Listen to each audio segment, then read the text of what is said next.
السلام عليكم. معكم اسماء في مطبخي مع اسماء. هنعمل مع بعض النهارده الصلصه. طبعا دي من تجهيزات رمضان، تجهزيها كده وتحطيها في الفريزر، بتنفعك قوي قوي في رمضان وبتنجز عليكي وقت. انا معايا هنا بقى ايه، هتجيبي 10 كيلو طماطم، 5 كيلو براحتك. قفص اللي حابه تجيبيه، والطماطم رخيصه وحلوه قوي في السوق، وممكن تجيبي كده كميه وتعمليها. انا هنا معايا بتاع حوالي كده 10 كيلو من الطماطم. غسلتها كويس قوي مرتين تلاتة، وهبدأ بقى بعد ما اغسلها هشيل الحتة اللي من فوق دي كده بالسكينة، وهبدأ احط الطماطمية السليمة زي ما هي. حابة تقسميها نصين بتقسميها، مش حابة حطيها سليمة زي ما هي. انا بحب احطها ايه سليمة عشان ما تتهريش مني لما اجي اعملها. ببدأ بقى هنا هشيل الحتة اللي من فوق وهقطع كل الكمية معايا. هنا بقى بعد ما خلصت الكمية ببدأ ارفعهم على النار، بحطهم على النار وبسيبهم لحد لما تنزل ميتها والطماطم ايه تستوي معايا. هنا خلاص اهي الطماطم استوت معايا زي ما انتم شايفين، بتاخدش وقت خالص، يعني اخدت معايا ممكن حوالي كده بتاع تلت ساعة او ربع ساعة، وكانت معايا بالمنظر ده.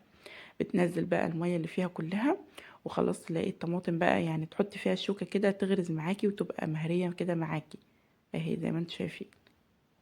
هسيبها بقى تبرد تماما قبل ما هضربها في الخلاط. طبعا لو انت عندك هاند بلندر بنسيبها تبرد تماما ونبدأ نصفي المية اللي فيها ونضربها بالهاند بلندر. طبعا انا مش عندي هاند بلندر، فانا هعملها في الخلاط عادي خالص. بسيبها بقى، بطفيت عليها النار وسبتها بردت تماما، وبعد كده بيبقى في مية كده بتنزلها اهي. هبدأ انا هتخلص من المية دي، بس مش هتخلص منها كلها يعني. انا هصفي منها شوية وبسيب شوية برضو، عشان لما باجي اضربها في الخلاط بحط كبشة كده من المية عشان ايه تمشي معايا الخلاط.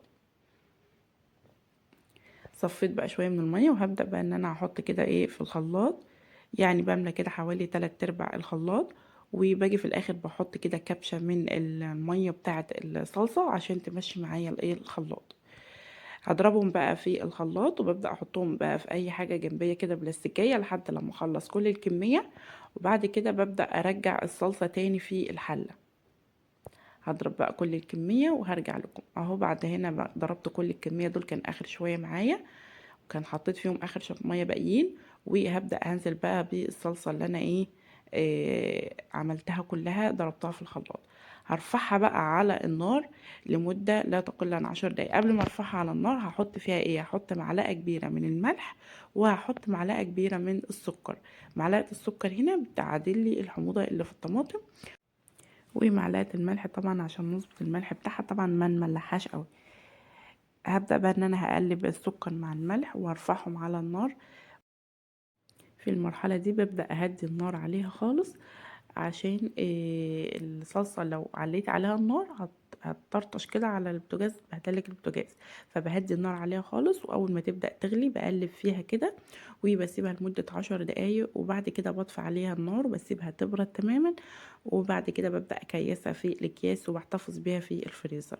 طبعا لو الفيديو عجبكم ما تنسوش تعملوا لايك للفيديو وتفعلوا الجرس بالكل عشان يوصل لكم كل فيديو. في ناس بتحب في المرحله دي ان هي تصفي الطماطم بمصفى، تطلع اي حاجه فيها يعني تفل او بذر او كده. انا بصراحه بحبها كده، فلو حابه ان انت تصفيها بتصفيها مفيش اي مشكله. حابه تحتفظي بيها كده بتبقى تقيله وحلوه قوي. اشوفكم بقى في فيديو جديد، والسلام عليكم ورحمه الله.